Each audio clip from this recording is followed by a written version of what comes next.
Ya Rasulullah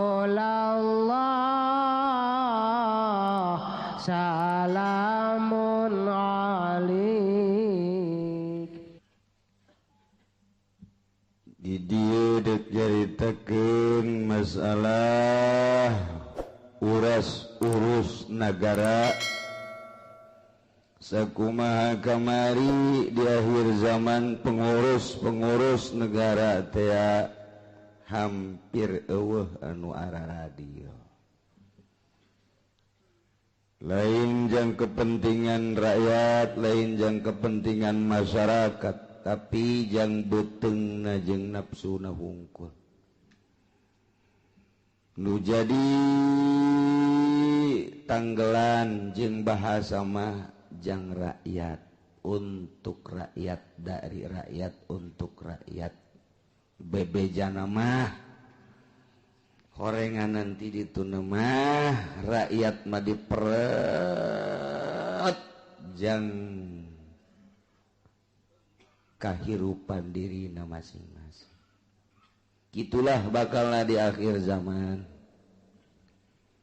Tapi tetep bae lantaran urang dijadikeun ku Gusti Allah manusia. Sedangkan manusia teh bernegara-negara, kobilah-kobilah. Ieu negara kudu diurus ku urang. Teu meunang henteu kudu. Sebab lamun teu diurus ieu negara, engke agama bakalna acak-acakan. Nu mantak teu bisa kaluar. Di Islam mah agama jeung negara teu bisa. Tapi lamun urang make berdasarkan demokrasi, negara jeung agama bakal terpisah. Bakal terpisah. Manusia ieu adalah manusia eta insan sosial. Hubunganana sesama manusia jeung lingkungan. Ditinjau bahwa manusia ieu adalah insan sosial, eta adalah ngabutuhkeun kana tata cara. Tata cara teh yakni lingkungan berarti kurang kudu gitu dibangun. Lamun ditinjau manusia ia adalah manusia buatan pangeran, berarti ngabutuhkeun agama. Geus lamun urang ninjau bahwa manusia ia makhluk Allah, butuh aturan Allah, agama ngaranna syariat. Namun urang neuleuh bahwa manusia eta adalah insan sosial, nu hubunganana manusia jeung manusia di jeung lingkungan teu bisa hirup sorangan. Kudu aya nu sejen, berarti makhluk sosial. Iyalah kudu aya penataan sosial, ngaranna politik. Berarti politik hirup di atas negara. Islam cicing di luhur negara, berarti moal bisa keluar antara negara jeung agama. Kitulah caritana namun urang nyaritakeun syariat. Dek ngembangkeun agama di atas negara, atau negarana kudu ditata ku urang. Moal bisa keluar kajen ku kumaha ge agama jeung negara. Lamun urang negara bae teu make agama acak-acakan. Kos kuari negara bae teu make agama, korupsi terus bae maling, terus bae nu zinah teu dibunuh, teu diranjam, anu mabok teu dikukuha terus bae eta ngaranna negara teu make agama percis. Kos di Cikupa bae kieu. Ngaranna teu make agama. Hayu bae duit naon tah duit ngagabres bae tah eta nagara teu make agama. Ieu kos di urang ieu kos kieu nu mantak leuheung jelema nu hayang jadi DPR masih leuheung keneh. Siap ka neraka berarti teh jelema. Nu jadi bupati siap ka neraka lantaran geus make agama. Nu siap jadi gubernur berarti sarua jeung kieu Gusti abdi siap jadi gubernur, di akhirat siap abdi dikerodokeun di neraka ge. Sarua jeung kitu sebab teu make agama. Teu make agama, mana agamana atuh bari. Deus teu salat diatep, nyanana teu pernah ngajak salat, ngaranna teu make agama. Nu zina diatep teu make aturan Al-Qur'anul Karim, ngaranna teu make agama. Nu mabok diatep teu aya undang-undang sesuai jeung aturan Al-Qur'an, ngaranna teu make agama. Nu korupsi miliaran triliunan diatep nu balik kotok. Eta teu make agama nu kos kitu ngaranna. Tah, ieu nagara urang teh eta. Deuleu kumaha hate berarti nagara leumpang teu make agama, siap ka neraka kabehan. Mulai ti RT calon neraka kabeh ka ditu. Aing mah lain ngomong lalagan beneran sia. Cek RT pan aing ngaji tinggal ngaji. Aduh cek RT aing ngomong ngaji deh minggu hareup mah sabodoh. sanungi tas yang ngaji ka dieu ngaji ka ditu sia jeung bupati ka ditu bakal korupsi kabehan sia cakar teh kiamat aing eureun bae ulah wae teh heula eureun mah kan gitu pakai agama sadar sia negara urang teh teu make agama sadar sing sadar lain lalagaan mana agamana cenah eta ka Mekah ge lain nyanyitaan nyana makan sarukun malat doang ayo tanyakeun ka kandung ieu jangan teu ditahan teh enten teh nyana makan sakuru ka Mekah sia jual embe jual kotok untungna jang aing sia mah kali itu pehek ajeun diteundeuna ge di itu jauh jasa 12 kilo 13 kilo sarua jeung kalari itu sia parai habak mun disompralkeun teh bahasa rakyat kos kitu bahasa rakyat mun disompralkeun teh kos kitu kamareka sia wahai urang Balaraja aki-aki nini ku aing deuk diteundeuna jauh los sia deuk parahe kajen malah mah banding paeh habak di ditu aing ngaracun hese mending parahe bae di ditu mantap kalau mun aya nu paeh teh ieu teh jamaah haji alhamdulillah eta bahasa mun dikedalkeun teh kos kitu sadar atuh teu sadar kos kitu da kumaha tuh ja urang merantap di ditu teh nu ngadengekeun usul nu ngadengekeun tah eta bahasa agamaan ieu teh nagara teh ieu mun hayang nyaho mah kuari agama tanpa negara pasantren teh ngembangkeun agama Al-Qur'an hadis kalam-kalam ulama dijelaskan teh cuman henteu bergulir secara praktis sia-sia aing-aing be ngaji santri ngaji mingguan beres bubar atupan henteu aya anu ngondisikeun sugan aya DPR nyaritakeun salat di negara jauh sugan atuh ayakeun zakat make undang-undang zakat teh lain sakadar dicokotan haji dipake ngabangun masjid lain kitu make pas aturan Al-Qur'anul Karim agama teh ngan sakadar dibahas di majelis taklim dibahas di pondok pesantren santri ngaji bari nundutan ieu kos kieu kos urang ieu komo nu di tukang mah geus beak 2 gelas kopina ge dengan sabar kieu ge tah eta keur jaritakeun agama tapi penerapan di negara kan henteu berarti agama berjalan dengan sendirinya henteu diatur ku negara lempang masing-masing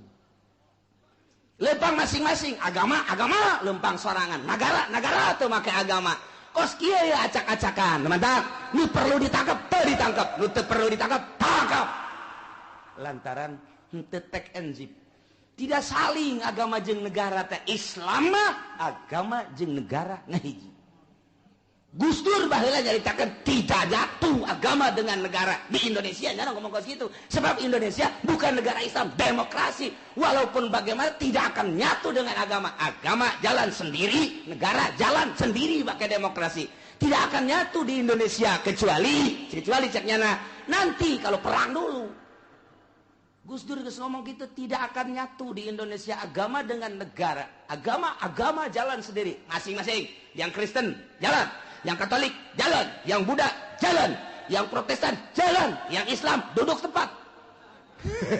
Ayo sakit ke siapa? Artinya jalan masing-masing sebab tadi kondisikan di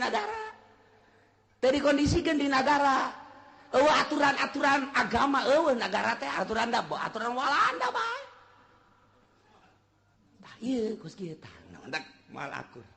Kiai salilana ngan saukur pake kokoset bae ku lurah ku camat ku bupati datang ka ku presiden geus kokoset mah singkir sia ka ditu kiai jam wali pake Qur'an mah negarana lain make negara Qur'an mantap kiai anu mimilu dibuntut pamarentah kiai kokoset kiai dipake kokoset teh nu kos kitu teh datang ke nyana ini kan negara kita tanggung jawab bersama Kiai pun termasuk di dalamnya.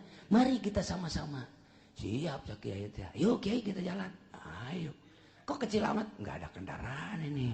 Oh ya dikasih kendaraan. Ya siap. Rada gede tanya. Kendaraannya jelek amat. Bere di mall. Siap. Kiai kokosen makos gitu. Ayah kendaraan ngahoak. Kendaraan cicing. Itu Kiai nusuk pakai kokosen. Biasanya Kiai Golkar takut gitu. Iya tah ini negara tapi iya keur carita sekelumit takos kitu tak moal ngahiji datang ka kumaha ge di urang mah ieu teh moal ngahiji sebab bentuk negarana lain negara syariat tapi negara demokrasi. Demokrasina ge di urang teh encan demokrasi anu jelas, demokrasi masih keneh abang-abangan. Demokrasi anu geus make masih keneh can jelas demokrasina. Ngan kieu kaayaanana, kieu lah buktina tetep bae negara urang keur kieu kaayaanana urang bangun tetep tanggung jawab terhadap negara wajib. Apa kudu lepas? Teu bisa lepas atau lamun lepas udah jadi bupati, udah jadi gubernur, udah jadi presiden, atung ke Amerika nyerang ka urang. Tetep bae bentuk RT. Tenang teh. Jadi RTD gua teh. Jadi lurah biasa lamun bisa mah nya ge. Jadi lurah, jadi camat bisa sesuai jeung aturan atuh pangheulana ka sorga nya ge ngan moal. Namun aya lurah, aya camat, aya bupati, gubernur, ieu teh bener-bener di Indonesia kemudian make aturan-aturan agama pangheulana ka sorga ngan moal. Sakali deui. Lamun aya lurah, lamun aya camat, bupati, gubernur, ieu kabeh sesuai jeung aturan-aturan Al-Qur'an pangheulana ka sorga nya lantaran nya pemimpin ngan moal. Endeu kumaha tuh jangteu. Tah, kos kitu. Nah, iyalah negara urang kieu kaayaanna tetep bae kudu aya bae lurah, aya bae pamong, aya bae utusan bupati di daerah camat, kudu bae aya bupati, kudu aya gubernur, kudu bae mun eueuh doraka kabehan. Tetep bae tah cak kiai boleh tah. Boleh ya kadeukeutan atut cenah ya. Iya, sarardi saya kuari. Sardi.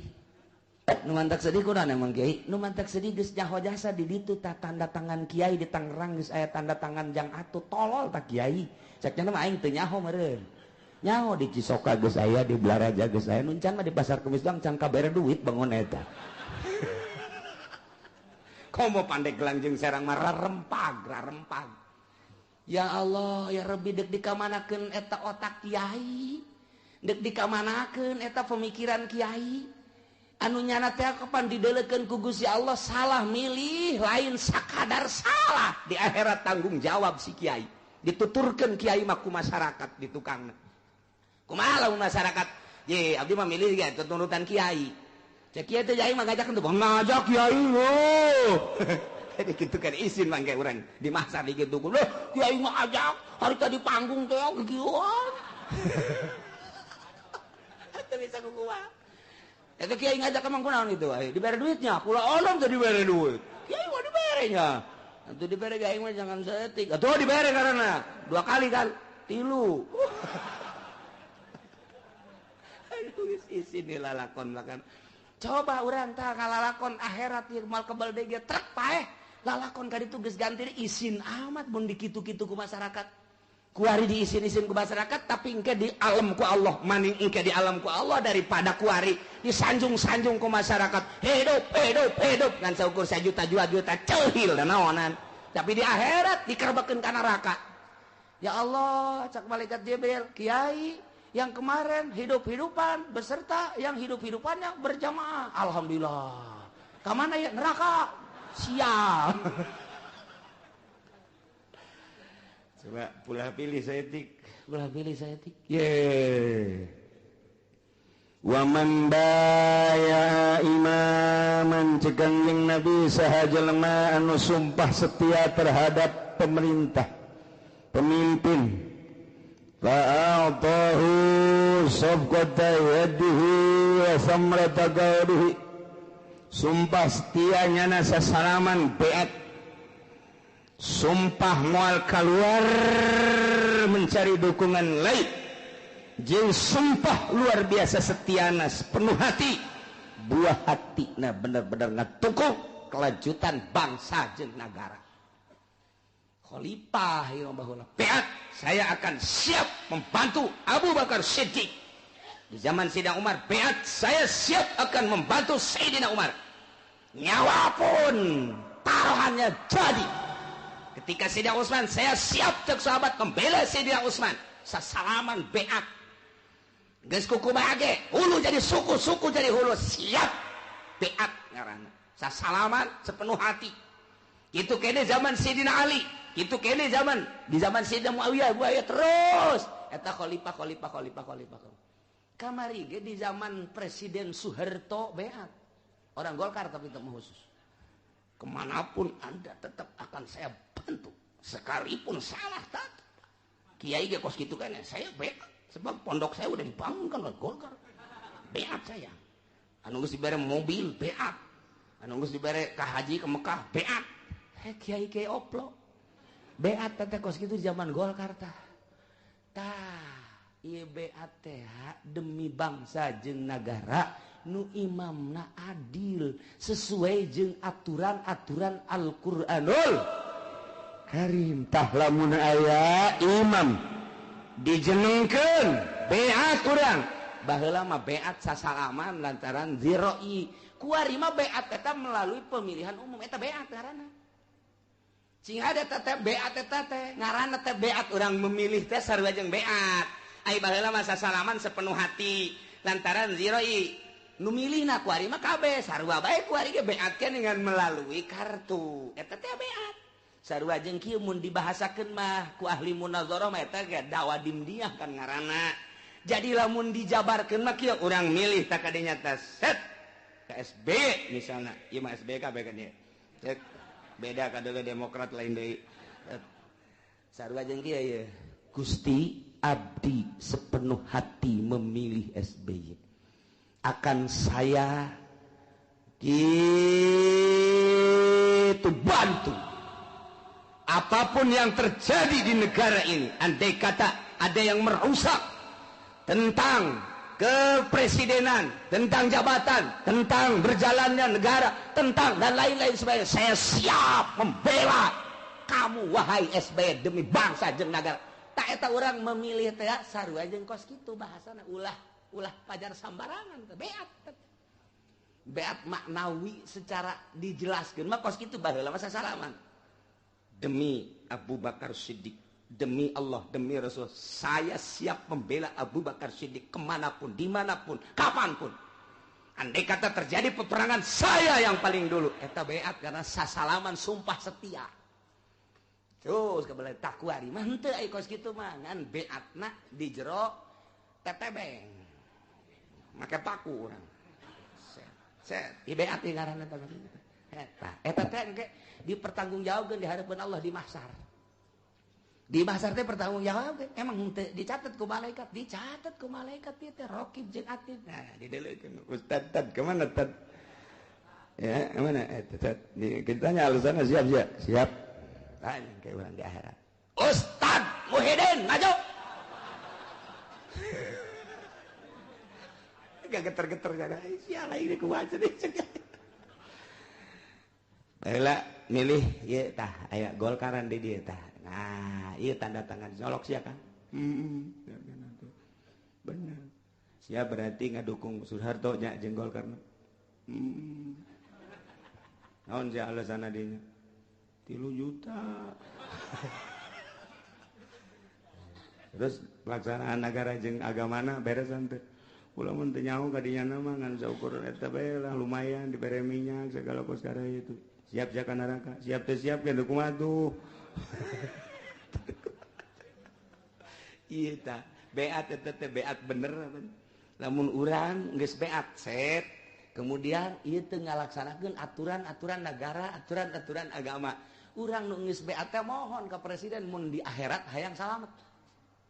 Datang, Waalaikumsalam. Pak, saya kan memilih Bapak, kemudian Bapak tidak melaksanakan aturan-aturan negara dan aturan agama. Daripada saya nanti ditanya oleh malaikat munkar nakir atau nanti oleh Allah, oleh malaikat yang mewakili Allah. Nah ini saya lebih baik bahwa saya sekarang keluar dari beat saya sebab tidak melaksanakan aturan-aturan negara dan agama. Salam. Cek presiden lu stres naon teh budaknya. Hayu siap berani kos gitu. Salam teu berani bahaya. Ji balai lalagan emang ngaji ya. Ngaji cenah atuh ka presiden mah ge teu sanggup. Datang sia ka lurah. Asal aya tanda tangan lurah bae bahwa sia teu ngadukung ke di akhirat bawa tah. Malah masih wasiatkeun habak mun aing pae eta tulisan asupkeun apa abe malaikat maca ka aing. Aing geus kaluar di dukungan eta teu beres ya dukungan ieu. Eta teh dipertanggungjawabkeun mantak ngahuleng jelema anu mikiran akhirat teh aing ngadukung berarti beat ya. Dihatanya di hadapan Allah kuari keur carita leutikna 1 juta 2 juta gedena kendaraan ka dituna bisa ngabangun tapi di akhirat dikerebekeun di neraka. Masya Allah otak pasang tatang korak kiai ulangan seukur kituna doa ieu cipan urang mah pamimpin ieu kumaha ieu tah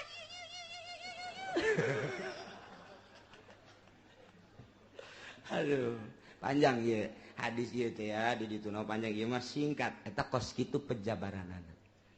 Balikan deui jelema nu beat ka imam sumpah setia memberikan lambaian tangan atau sasalaman dengan sepenuh hati maka palyuti'u wajibnya nurut ke pemerintah wajib ini statoa lamun mampu. Nah lamun urang geus ngadukung salah seorang pemimpin nu jujur nu adil siap tempur perang nyawa taruhana andai kata aya deui nu nyieun pamimpin atawa nu hayang atawa anarkis atawa bugot ingin menggulingkan macam-macam tah di cara Islam mah bugot jelema nu hayang ngagulingkeun padahal eta teh jujur tapi deuk digulingkeun pandang kurang bae ge eta teh surga goblok sia deuk nurunkeun presiden anu jujur nu adil aing heula ye aing dihareup paeh aing mah nyawa coplok surga tah ngabela negara bangsa teh kos kitu asal nu dibelaanana nyana ngabelaan urang ai urang ngabelaan nyana ai nyana teu ngabelaan urang pan eta mun geus kitu atuh masyaallah sakalina dibere paranti masak teh nu harejo naon ngaranna gasing beledug melulu nu korban geus loba jasa kamari ieu deuk naik bensin geus pahara mobil rarusakan eta emang demi rakyat tah lain sih kos kitu. Ayo coba lamun dicaritakeun satu persatuna masya Allah mana nyana ka rakyat ai rakyat teh teu meunang henteu kudu ngadukung nyana bere duit jangan ngadukung teu meunang ngomong salah ai nyana hayang didukung ai urang teu daek didukung nyieun SPPT bae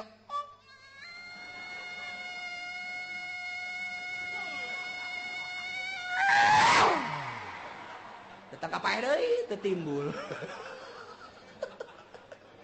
eta kumaha masya Allah eta pak nu masalah leutik encan nu dilaluhur Bandung masya Allah